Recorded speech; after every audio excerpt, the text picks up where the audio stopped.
Chapter 10, Part 2. Welcome back to my channel as we review my best-selling book, Addicted to Being Broke. Let's talk about eradicating the poverty mindset. We're in the last chapter, Chapter 10. This is Part 2, the final part of the chapter.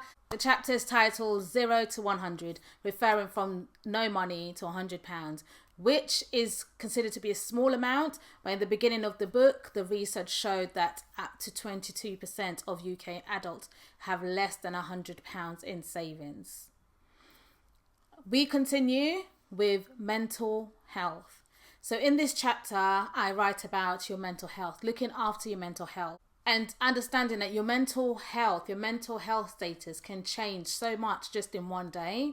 So when it comes to financial problems, you can find yourself in a place where you don't know quite how to maneuver because so much is happening. Like you don't have money for your bills, your children need things, you like there's just constant things that you need and you're struggling, and your mental health does take impact on it because it's constant stress, and as we know, naturally stress is not good for you. So just talking about mental health in this chapter and making sure that you prioritize your mental health, find ways to deal with the problems and face them head on rather than hiding away from your problems and allowing them to become bigger.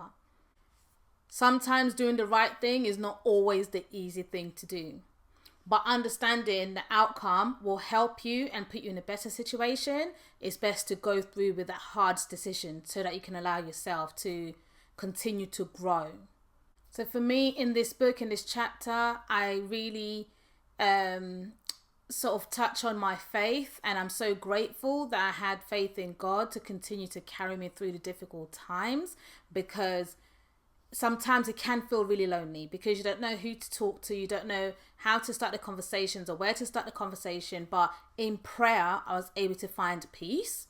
And as I write in the book as well, I try to pray the situation away per se, but it's not about that. It's being in a place of understanding that God's given us the ability to do the things we need to do, but we still have to take the steps and the actions to make these things happen. We can't just sit back and say, it's going to happen. You have to take action. They say faith without works is dead. So it's just understanding that you have to have faith and you have to also put in the work to make sure you're getting the results that you want to get.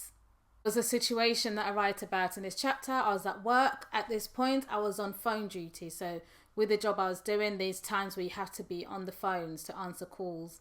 And that same morning, I received a message with regards to an eviction notice. And I started crying, but I was on the phone. So I had my head down. It's like I got up and my manager just said to me, "Oh, phones can be so difficult sometimes." It's funny now, but it really was not funny at the time. And I just looked at her and then I just put my head back. I can laugh about it now because I've managed to come through it. But it's just to say, when you're struggling with your mental health, people may not understand. And even if you try to explain it to them, because of lack of experience or lack of knowledge in what you're going through, some people might not be able to relate. It's not a relatable situation to them. But for me, even as a manager, I'll be like, are you okay? What is the problem? Why are you crying? And not just assume that you're crying because the phones are so difficult. And I just, when I look back at it and I just think, oh my gosh. And I just literally had to say to myself, I put my head down, I was like, said a quick prayer, and then I was like, Agnes, you can literally cry at home. Like, do your work and then go home. But that is literally dealing with your mental health crisis as it's happening. Because what are you supposed to do? Go, oh, I'm not crying because of the phones. I'm crying because I might lose my home. No, you can't do that. And they're like, oh gosh. Then it just creates a situation that you don't want. The aim is to get to a place where you're able to sit down with your family, with yourself, whoever you're sitting down with at night in the evening, you're able to just sit down and have your dinner, have your meal, and not worry about, oh, I need to pay this bill. Oh, I need to pay. Oh, money. I need money. It's just being able to not be in that situation. And it's so underrated, but it's such a nice place to be where you can just wake up, You can just go about your day, but you're not worrying constantly about, do I have money to get to the place I'm going? Do I have money to buy food today? Do I have money? It's underrated. In this chapter, I go on to write about choices. Like, we all have choices, and a lot of people choose to not develop themselves. A lot of people choose to develop themselves, to constantly work on themselves, to gain knowledge, to gain skills, to help them move on to the next level in their life. But it all comes down to choices. So I've got to the place where now I have people come to me asking me for the help, whilst before I felt like I needed to go and tell people that you can make your life better, you can do this, you can change this, change your mindset, face your problems. I don't need to go out there and tell them. I've managed to write it in a book, I've put it in a course on Udemy, and people come to me now for that.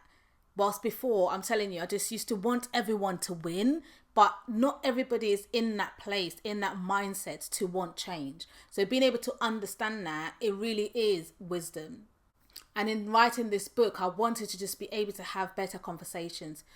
Getting to the end of this book, it's like living in abundance. Get into the conversation of abundance. And I'm going to do more videos on just a conversation of abundance, how to get to that abundant way of living, how to get to the abundant way of understanding life, and how to really grow that abundant mindset. Because you don't have to be a millionaire to live in abundance. You don't have to be super rich to have abundance in happiness, in joy, in money, in things that you need for your day-to-day life.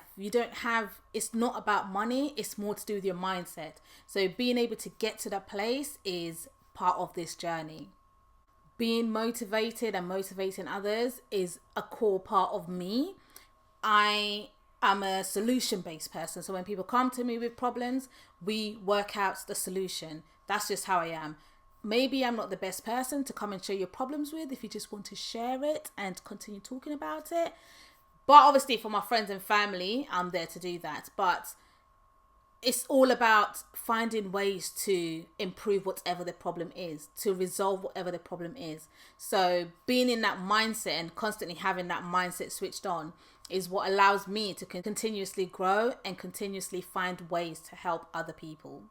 This is what drove me to do my event, Celebrate Your Journey to Success, which the events that I'd put on, this was pre-COVID, where I had speakers come in, and the whole point was it just celebrating your journey to success. So it doesn't matter where you are on your journey, always remember to celebrate it, because this is where the excitement is. This is where you're learning, you're growing, you're meeting people to help you along the journey. It's all in the journey to success, and it doesn't matter what success looks like for you. You could have something that to you is a big success, but to somebody else is very small, but it is still success.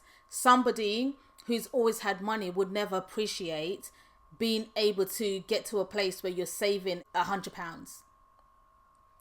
But you that've never had that and being able to get to that place for the first time, you would appreciate that so much more. But that is your success. And being comfortable in your own definition of success, it doesn't have to be what everybody says what success is. What is it to you? And live by it and go for it and push yourself to dream big. Push yourself to go for bigger dreams. Push yourself to come out of that comfort zone so that you can believe in your capabilities to do more. One question is, what is stopping you from living your best life?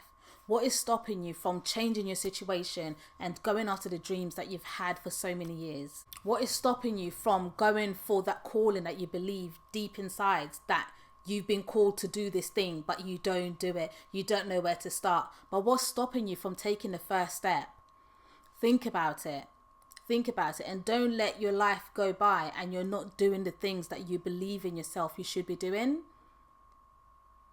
Find ways to overcome that feeling. Find ways to silence that voice that tells you, oh, you can't do that.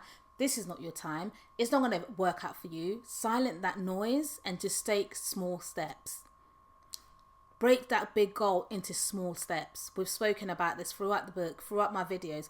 I always say your brain loves small wins. Make it as small as possible just to achieve it and overcome that part and then go on to the next one. Don't be afraid to take time out of your life When I was writing this final chapter, I said to my family and friends, listen, I need some time. I need some time away from everyone so I can just focus on writing this book, finishing this book. And I was able to get that. Be around people who respect your decision. It's not that I don't want to talk to them. If there's an emergency, of course you can reach out to me. If there's something you need from me, of course you can reach out to me. But the main thing is accountability. So even if I call you, if it's just for chit chat, you need to be like, I thought you were writing your book. Having that accountability with people around you is important to help you achieve the things you want to achieve.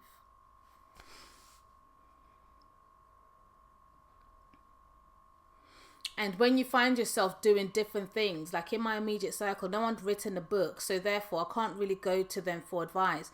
But I was able to go on YouTube, go to do research online. They might know people that have written a book. They're able to put me in contact with them. They might know something about something within what I'm doing and give me some advice. So it's just being aware of, just because no one around you has done what you're doing, it doesn't mean that they can't help you in any way. But you also have to have an understanding that you can't want help from them if it's something they haven't done or they don't have the knowledge to do so. And it's your responsibility to still find a way to make it happen. Towards the end of this chapter, I do talk about my sort of investment in stocks and shares and learning how this world works. So I had to go out and find out. So I've heard about it, people talking about it, videos on it, but the only way I found I was able to actually understand it and start investing is by trying it. So taking that gamble to learn myself in action. I close this chapter saying, the secret to living is giving.